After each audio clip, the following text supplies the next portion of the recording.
coquettes du pays. Les coquettes du Gabon. Oh non, je suis en live.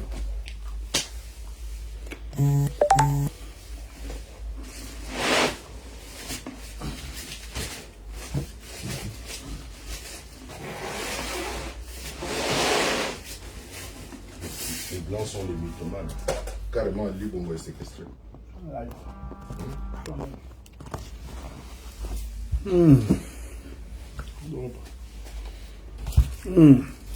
Compatriotes, compatriotesses, compatriotards. Vous savez, pendant le mois du dialogue, là, je me suis engagé à tous les jours vous faire le rapport de ce qui se passait au dialogue. Et vous avez tous vu. Il y a beaucoup de personnes depuis que je suis arrivé ici qui me disent: ah, Franchement, grâce à toi, tu as fait ça. On a su ce qui s'est passé là-bas. Je dis effectivement, parce que moi je suis gabonais, j'ai comme Gabon, je parle des choses de mon pays. Donc depuis que je suis parti du Gabon, j'ai interpellé celui qui dirige le pays. Ils n'ont pas. Depuis que tu es là, tu gères le pays là, tu dis beaucoup de choses, tu parles beaucoup, mais nous là, on va aller voir ce que tu as fait. Et on va aller montrer aux gens qui sont à l'étranger là-bas ce qu'on fait et ce qu'on a vécu avec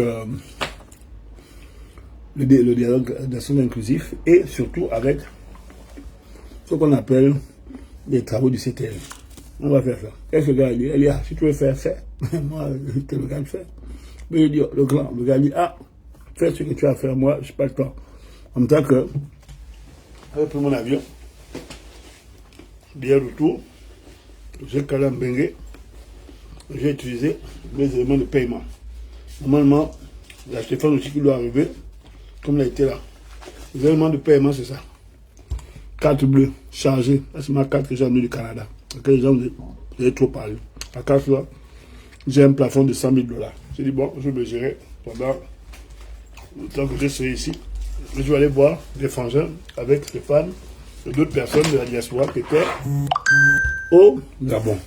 Et tous les gens qui ont participé au dialogue ont dit: ah, venez, on va aller parler à nos frères. C'est bien que ça. Vous comprenez? C'est ça. Donc, sur les galères, ça fait quelques jours que je suis en Belgique, je suis allé à l'ambassade, je dis: voilà, c'est ça mon projet. On voit maintenant comment on va faire. Vous comprenez? Voilà ce qu'on va faire. Donc, depuis là, je suis parti. Je suis un peu là. J'essaie de rencontrer les Gabonais. Je dis: écoutez, on ne peut pas d'un côté avoir été celui qui, pendant des années, a tapé sur le système et qui se retrouve à voir que les choses changent et ne dit rien parce que ça va dire que je suis partial. Donc, moi, je me dis: allez, bon, on va faire son foufou. Aujourd'hui, il fait le crêpe de la faim. C'est bien pour lui. Il veut maigrir. Ça l'engage, mais je n'ai rien à foutre. Moi, là, en tant que Gabonais, j'ai tapé sur lui. Parce que le gars ne savait pas. C'est la misère du Gabon, pendant 14 ans. Donc, je suis allé, j'ai vu. Et maintenant, je viens dire aux gens ce que j'ai vu. Bah, on ne doit pas faire ça. Ou bien quand on fait ça, c'est qu'on nous a acheté, on est vendu, on est corrompu. Non, non. On a reçu des mallettes d'argent et tout ça. On ne peut pas aller dans ce sens-là. Mais quand bien même, j'ai reçu des milliards au dialogue. C'est mon rôle en tant que Gabonais de dire que j'ai reçu des milliards. Je suis venu à l'abri du besoin. Je suis corrompu. Mais malgré ça, il faut que je dise aux gens ce que j'ai vu. Donc c'est ce qu'on a entrepris avec les gars de la résistance qui sont partis au Gabon, de venir parler de ce qu'on a vu, de ce qu'on a fait, de comment est-ce que le Gabon est en train d'évoluer. Évoluer, ça peut progresser, régresser, hein, c'est deux choses. Mais on a filmé ce qu'on a dit, ce qu'on a vu. Et on a décidé d'aller voir certaines villes de France. Et j'en ai parlé quand je suis allé à l'ambassade du Gabon la dernière fois. J'ai dit devant l'ambassadeur et devant le consul général et devant l'Assemblée gabonaise que moi, avec d'autres Gabonais, dans l'intention d'aller voir quelques villes pour leur dire qu'est-ce qu'on a vu à Libreville. Je même un peu, avoue que j'ai fait quand même un abus de langage. Quand j'ai dit sous instruction du président, non, c'est pas sous instruction, mais il fallait un peu, vous comprenez, un peu faire ça de manière à ce que quand je dis quelque chose, on a quand même l'impression que je suis soutenu. Je suis soutenu psychologiquement, certainement, mais c'est Stéphane, moi, dans Diamé, Washington, par FEI, qui viendra certainement, qui avons décidé cette initiative. Moi, je me gère, Stéphane se gère, mais on a un objectif commun, c'est de dire ce qui se passe au Gabon. Que les gens aiment ou n'aiment pas, moi je ne peux pas aller mentir. C'est ce que j'ai vu. Maintenant, il y a des choses que je n'ai pas vues, je ne peux pas tout voir, c'est ça que je veux vous dire. Et ce qu'on va faire, c'est qu'on va rencontrer les Gabonais de la diaspora. On va rencontrer les Gabonais de la diaspora et on va leur dire. C'est pour ça qu'aujourd'hui, par exemple, on tombe à Lyon, demain on tombe à Marseille, on est censé aller à Montpellier, Toulouse, Bordeaux, Nantes, Rennes, et le nord là-bas, Caen, Havre, Lille, Amiens.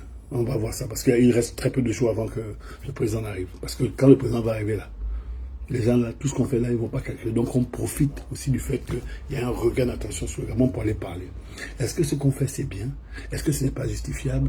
Je ne sais pas. Mais moi je suis Gabonais, je suis résistant, contre les bongos, et le pays change. C'est mon devoir de dire ce qu'il y a à faire. On peut recevoir toutes les critiques de partout, ça, j'ai aucun problème. J'ai parlé avec des gens qui m'ont insulté, j'ai parlé avec des gens qui, excusez-moi quand je suis perturbé, je ne considère pas comme... Là, je suis avec un compatriote qui a mis son temps, excusez-moi, comme il parlait, ça me perturbait. Je veux dire qu'on peut essuyer toute la critique et tout ça. Mais moi là, je pense que je vous ai montré un peu comment est-ce que je vivais. Je vivais bien. Moi, j'ai déjà barré le Gabon. Je vous dis honnêtement, j'ai barré le Gabon. Parce que tant qu'il y avait un Biafra au sommet de l'État qui est en train de chialer aujourd'hui, moi, je ne pouvais pas. C'était pas possible. Je suis un compatriote, quoi. Moi, je ne peux pas.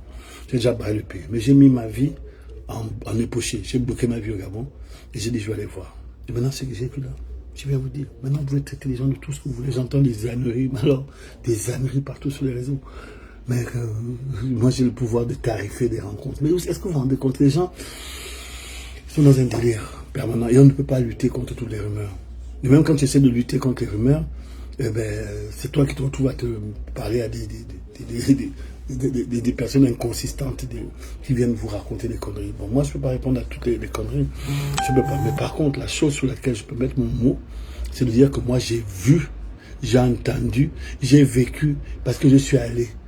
Et j'ai compris ce qui est en train de se passer. Peut-être que j'ai compris à tort, mais ce que j'ai compris avec les autres, c'est dire que le pays, là, c'est le nôtre.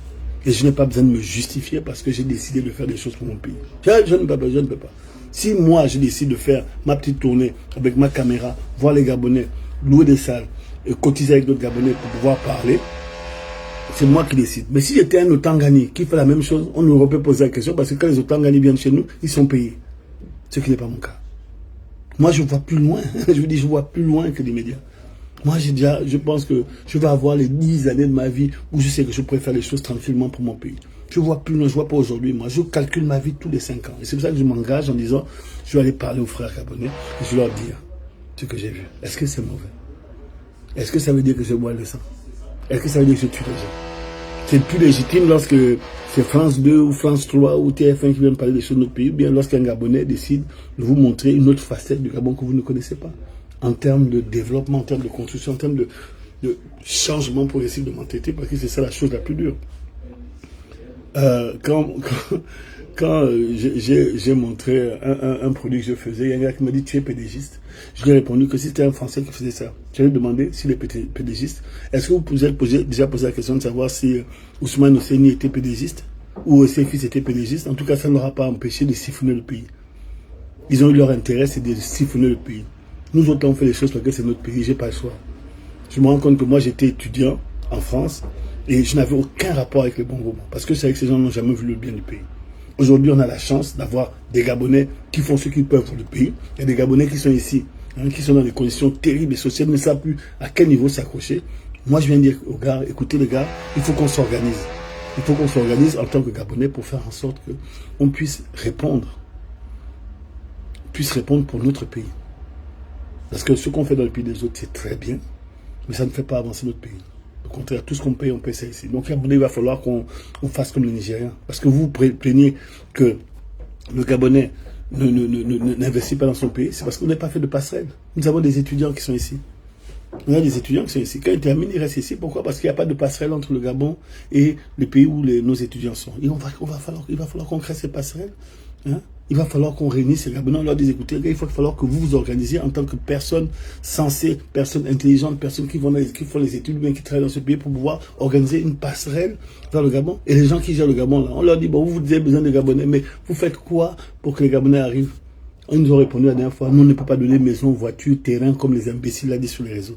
Par contre, ce qu'on peut faire, c'est faciliter votre administratif quand vous allez rentrer. On va essayer de faire un pont, organiser des choses pour que les Gabonais de l'extérieur puissent être confiants quand ils rentrent. C'est de ça dont on va parler. Parce que moi, j'ai parlé avec les gens, là, tous ces gens-là. Je les ai écoutés. On a réuni à la présidence. J'ai écouté ce que le président disait. Je dis, bon, écoute, le gars, là, quand même, quelque part, il veut faire quelque chose, mais jusqu'à preuve du contraire. Nous aussi, on a à faire des choses. Est-ce qu'il pourra tout faire tout seul? C'est juste ça dont j'ai envie de parler avec les Gabonais. Et on est des Gabonais engagés. Si on a écouté pendant des années, je ne comprends pas pourquoi est-ce qu'aujourd'hui, les gens vont tourner Kazakh parce que on allait voir les autorités de ce pays. On parle de tout. On parle, c'est pas la politique, on ne fait pas la politique. Mais tu ne peux pas dire que tu ne fais pas la politique dans l'instant où tu vis dans un pays. Si ce pays-là est géré par des gens, même si c'est une ménagère, la ménagère participe à la politique puisqu'elle balaie. Et si elle ne balaie pas le pays sale, les gens ne vont pas être contents, les gens ne vont pas voter. Toute chose, toute action qu'on dépose doit être dans l'intérêt d'un camp ou de l'autre. Aujourd'hui, il y a un seul camp qui dirige le pays. C'est difficile pour certains. Mais tout ce que je poserai va soit profiter à ce camp, soit le desservir. C'est une réalité. On ne va pas faire semblant. Que je bouge pas, que je dise ce que j'ai, les moyens que j'ai ou que j'ai pas, les gens diront toujours que les gens t'ont donné des sacs d'argent, des milliards. Je dis oui, les milliards, là, j'ai mis ça en Suisse. Je n'ai pas de problème par rapport à ça. Par contre, quand il s'agit de parler du pays de manière consciente, de réunir des Gabonais, vous imaginez pas, ça fait un bien incroyable quand tu rentres dans ton pays. Hein? Et lorsque tu te retrouves à l'ambassade, il y avait près de 800 personnes. Carton plein à Madame Domenini. Carton plein. Les Gabonais étaient là, ils ne voulaient même pas la laisser partir. Ils ne voulaient même pas la laisser partir. Parce qu'ils savaient qu'ils devaient, dans quelques jours, rencontrer les autorités dirigeantes de ce pays-là. Je tiens aussi à rappeler à nos frangins gabonais qui sont un peu excités là. C'est fini l'histoire où on avait des gens qui ne sont pas gabonais qui nous dirigent. Là, c'est maintenant des Gabonais. Il va falloir qu'on réapprenne à s'équilibrer. Je trouve que la dame là, elle a fait preuve d'un courage incroyable devant les 500 ou 1000 Gabonais qu'il y avait. Mais n'oubliez pas que c'est l'ambassadeur du Gabon. Dans le nouveau Gabon comme c'est de construire. Et qu'en tant qu'ambassadeur du Gabon, elle représente le Gabon et les instants dirigeants du Gabon. Donc c'est pas petit. Il va falloir qu'on apprenne à se discipliner. Parce que ce que j'ai vu là, ça peut être intéressant. C'est aussi la joie. Hein. Les Gabonais sont contents de voir d'autres Gabonais. Mais ça peut être aussi pris comme étant un manque de respect vis-à-vis de notre propre pays. Donc il faudrait qu'on fasse attention. Il faudrait qu'on fasse attention. Je pourrais toujours dire ce qui ne va pas dans mon pays, mais je ferai tout pour ne pas démolir les institutions. Ça ne m'intéresse pas. L'institution, on n'y touche pas. Les personnes qui représentent les institutions, il faut qu'ils fassent aussi attention. Parce que s'ils ne vont pas dans le sens de ce que veut le peuple, on ne va pas suivre. Donc, faisons attention, montrons que l'on respecte les institutions, et comme ça, les institutions vont nous respecter. Ça, c'est important. Ça, c'est important. Vous comprenez? Donc, moi, mon message aujourd'hui, c'est que ce sont mes tribulations. Mes tribulations, je vais essayer de vous montrer un peu tout ce que je fais, avec qui je le fais, pour pouvoir rendre lisible ce qui est visible au Gabon. C'est-à-dire ce qui s'est passé il y a un mois, et quelle est la direction que ce pays-là veut prendre, et comment moi est-ce que j'y ai participé, et qu'est-ce que j'ai compris. Maintenant, je vous dis et je vous redis, on pourra dire que nous sommes des instruments d'un système. Moi, je suis l'instrument de mon Gabon. C'est tout. Tiens, j'y crois. Je suis convaincu que mon Gabon, là, si on ne donne pas le coup de main dont le pays a besoin, on n'ira nulle part. Il est facile de dire, oui, ici, il est facile. Mais il faut faire, avec chacun avec ses moyens. Donc, aujourd'hui, c'est la journée où on va se déplacer pour aller à Lyon. Vous avez des bagages sont là. J'ai mon élément qui est quelque part dans la douche. Vous savez, c'est Spartiate. Vous voyez la chambre là. Les gens disent qu'on est dans les 5 étoiles. La chambre que j'avais à Libreville était mieux que la chambre. Quand je suis à Mbeng, on a 2 lits collés. J'ai demandé un lit collé parce que peut-être la nuit il peut bondir sur mon lit. Mais bon, ça on s'en fout. La chambre là m'a coûté, si on compte en francs CFA, ça peut me coûter 80 000. Et c'est moins bien que la chambre où j'étais. Et vu, mes affaires sont là. Parce que moi je suis revenu du bled, mes affaires sont toujours là. C'est le désordre, machin. Donc, voilà. On est là, on est des guerriers. Je suis dans un petit hôtel, façon, mais bon, qui coûte un peu cher parce que les prix ont augmenté. Donc, voilà l'extérieur de l'affaire là. Vous avez vu? Voilà. Donc les gens qui disent qu'on a les 10 étoiles, on paye cher. Ça va? Là, moi je suis à 11. Donc voilà. Voilà où on est. Donc c'est les gens qui veulent vous dire des conneries, qui racontent leurs conneries. On est là dans un petit motel façon et on se gère. Pourquoi? Parce qu'on va à l'aventure. On va à l'aventure.